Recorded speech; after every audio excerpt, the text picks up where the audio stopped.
Chapter 6. Defeat of Clitus and Glaucius. The plain before Pelium shimmered in morning haze. There Alexander arrayed his army, the phalanx drawn up to a staggering depth of 120 men. 200 horsemen guarded each wing. At his command, silence fell. Even the wind seemed still. Then the signals rang out, spears lifted like a rising forest. At one sign they leveled forward, at another inclined right, then left, each motion perfect, fluid, alive.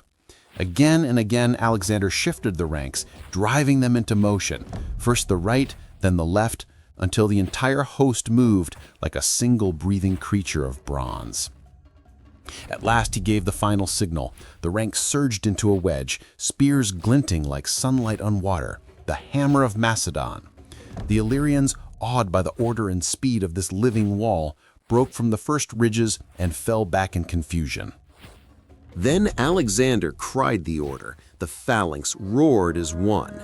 Shields struck spears. The sound rolled like thunder through the valley. The Tolantians, gripped by terror, abandoned the high ground and ran for the safety of their city. The mountains echoed with the cry of Alala, the Macedonian battle shout that turned courage into music and fear into silence. Only a few Illyrians clung to a ridge that barred his way. Alexander ordered his heteroi, the royal companions, to seize it. He commanded, quote, "Mount your horses and take your shields. If they hold the crest, half shall fight on foot beside me." But when the barbarians saw the king's banner rise, they fled before contact. Alexander took the hill and summoned the Arrianians and archers, 2,000 men, to advance.